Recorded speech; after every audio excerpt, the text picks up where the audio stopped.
ओम नमः शिवाय सीरियल को फुल HD क्वालिटी में पूरा देखने के लिए हमारे चैनल को सब्सक्राइब करें और बेल आइकन को दबाएं ताकि आपको हमारे नए नए एपिसोड्स देखने को मिलते रहें।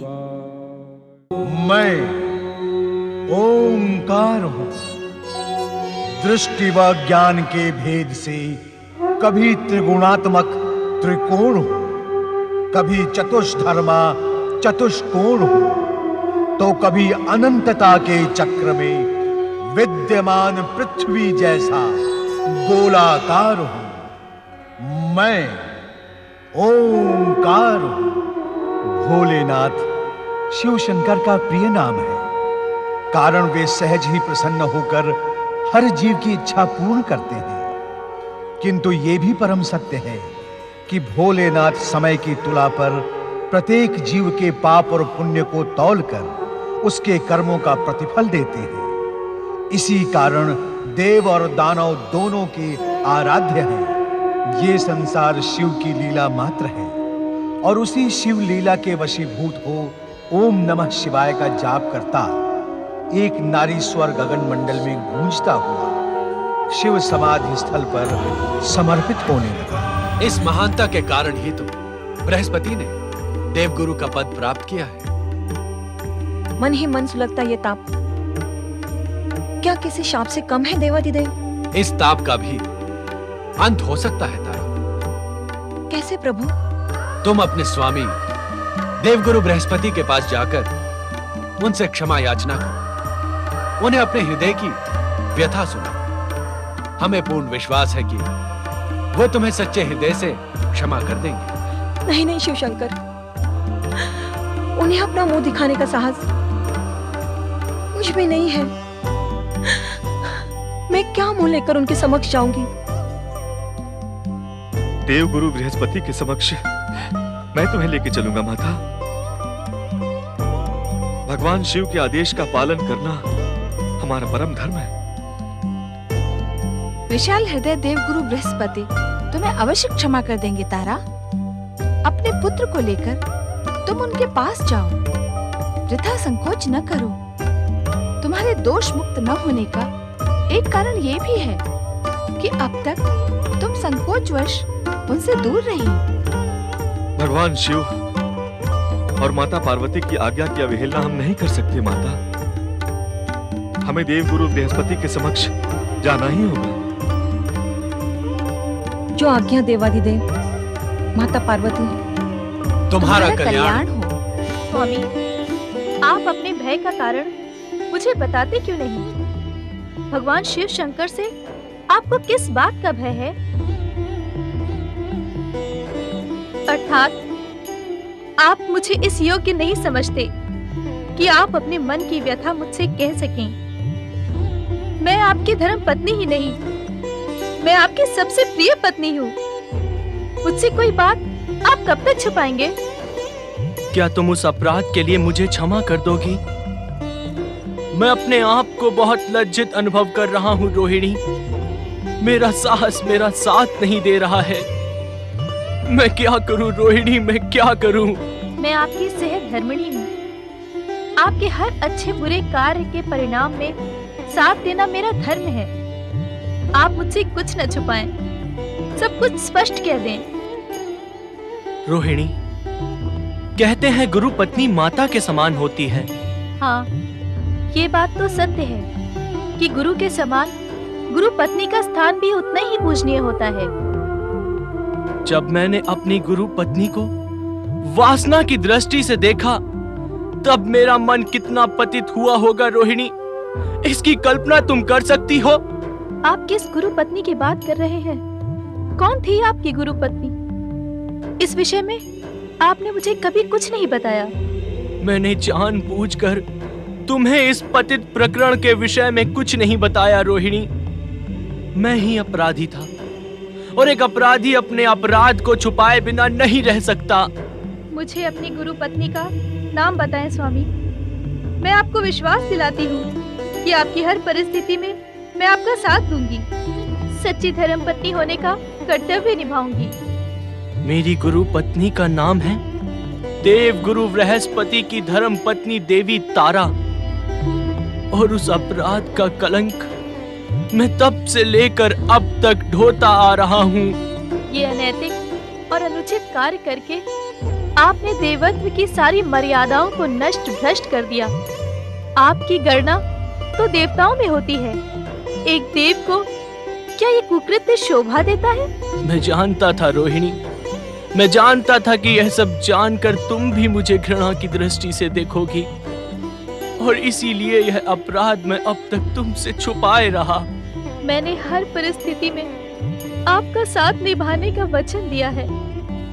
मैं अपना वचन अवश्य निभाऊंगी, परंतु आश्चर्य है कि भगवान शिव सब कुछ जानते हुए भी आपको अपने शीश पर धारण किए रहे। भगवान शिव शंकर महान है रोहिणी, वे करुणा निधान हैं, परंतु आज भगवान शिव शंकर और माता पार्वती के सम्मुख जाने का मेरा साहस समाप्त हो गया है। अच्छा होता कि दक्ष प्रजापति के श्राप से मैं तभी नष्ट हो जाता।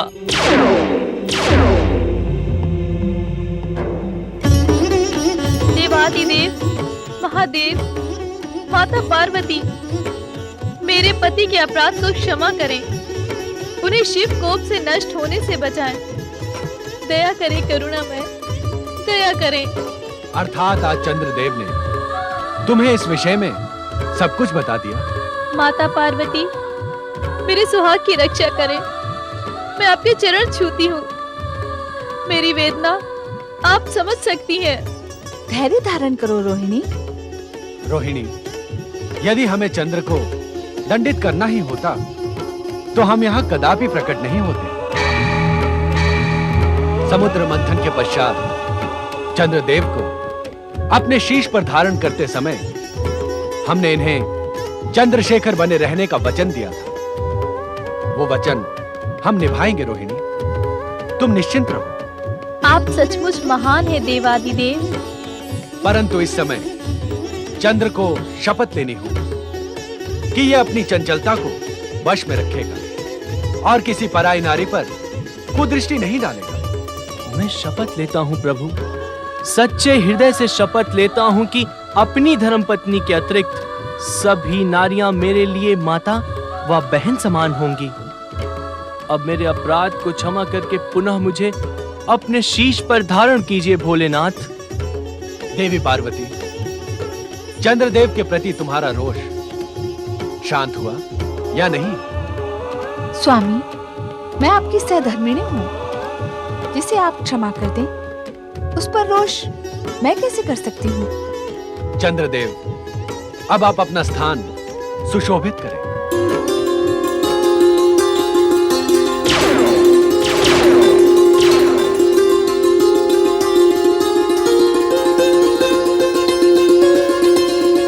मैं जन्म जन्म तक आपके आभारी रहूंगी शिव शंकर। आप सचमुच धन्य हैं, सचमुच धन्य हैं आप देवादिदेव, महादेव। ओम नमः शिवाय। ओम नमः शिवाय। ओम नमः शिवाय।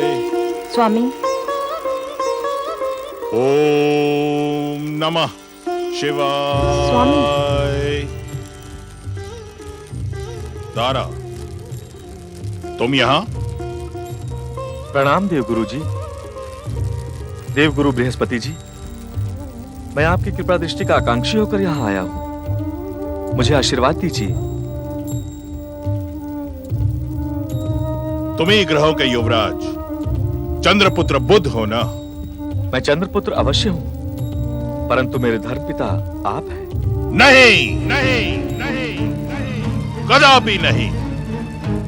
तुम संसार में चंद्रपुत्र बुध के रूप में ही विख्यात हो और रहोगे। स्वामी, माता पार्वती ने कहा है आप विशाल हृदय है, मेरा वह अक्षम्य अपराध आप अवश्य क्षमा कर देंगे और मेरे पुत्र बुध को स्नेह में आशीर्वाद प्रदान करेंगे। मैं जानती हूँ आपको स्वामी कहने का अधिकार मैं खो बैठी हूँ, किंतु यह भी जानती हूँ कि आप महान हैं और आपकी महानता ने ही मेरा अपराध क्षमा करके मुझे शापित होने से बचा लिया। तारा, मेरा तुम्हारा संबंध उसी दिन समाप्त हो गया था जिस दिन तुम चंद्र के मिथ्या मोह माया में फंस गई थी। उस दिन से तुम्हारा अस्तित्व मेरे लिए निरर्थक हो गया है। अब तुम मेरे लिए वैसी ही हो जैसे अन्य कोई देवी। अब उन संबंधों की दुहाई न दो जो सदा सदा के लिए समाप्त हो गए हैं। अब तुम्हें मुझसे कुछ प्राप्त नहीं होगा, इसीलिए अपने पुत्र को लेकर लौट जाओ अपने तारामंडल को।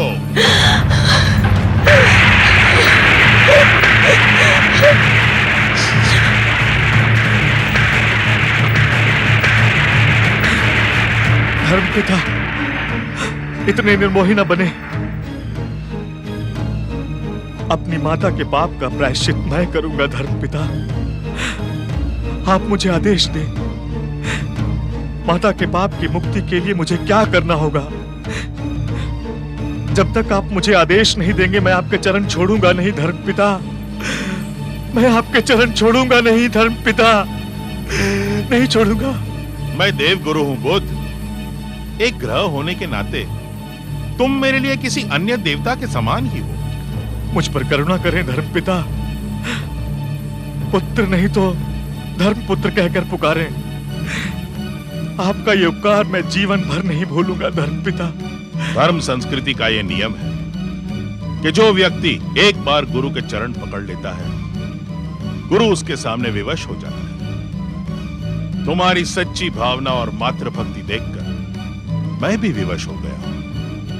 मुझे अपराध मुक्ति का उपाय बताएं गुरुवर। मेरे चरण छोड़ो और भगवान शिव के चरणों का ध्यान करके सच्चे मन से प्रायश्चित का संकल्प करो। आप जो भी प्रायश्चित कहेंगे मैं उसे पूरा करने का संकल्प करता हूं। माता की पाप मुक्ति के लिए तुम्हें पृथ्वीलोक जाना होगा। पृथ्वीलोक? हाँ, वहां एक तपस्वी के रूप में तुम्हें शिव आराधना करनी होगी। उसके लिए मैं प्रस्तुत हूं देवगुरु। तुम्हें एक तपस्वी के रूप में तब तक पृथ्वीलोक पर रहना पड़ेगा जब तक तुम एक महान पुत्र के पिता नहीं बन जाते। एक ऐसा पुत्र जो अपने श्रेष्ठ कार्यों से अपने पिता और माता के कलंक को नष्ट कर दे। एक तपस्वी रहते हुए मैं पुत्र का पिता बनूं, यह विचित्र बात कैसे संभव होगी गुरुवर? शिव लीला भी अति विचित्र होती है पुत्र। शिव लीला ने ही तुम्हें यहां आने पर और मुझे दिव्य दृष्टि से देखने के लिए प्रेरित किया है। आपने दिव्य दृष्टि से क्या देखा? अपनी दिव्य दृष्टि से मैं देख रहा हूं कि इस असंभव से कार्य में तुम अवश्य सफल होगे और अपनी माता को पापों से मुक्त कर दो। पृथ्वी पर मुझे कहां जाना होगा देवगुरु? महाराज मनु के पुत्र इक्ष्वाकु वंशी महाराज इल के पास जाकर उनसे तपस्या करने के लिए काम्यक वन में तपोभूमि की याचना करो। काम्यक वन? हाँ, काम्यक वन। इसी काम्यक वन का एक क्षेत्र भविष्य में शिव पार्वती की लीला भूमि बनेगा। ये प्रेरणा हमें शिव आराधना से प्राप्त हुई। जो आज्ञा गुरुदेव, मैं आपकी आज्ञा का संपूर्ण पालन करूंगा। मुझे आज्ञा दे स्वामी। जब तक मेरा पुत्र बुद्ध आपके आदेशानुसार प्रायश्चित में सफल नहीं होता, मैं इसकी सफलता के लिए भगवान शिव से प्रार्थना करती रहूंगी। हम भी बुद्ध की सफलता के लिए भगवान भोलेनाथ से प्रार्थना करेंगे। तुम्हारा कल्याण हो।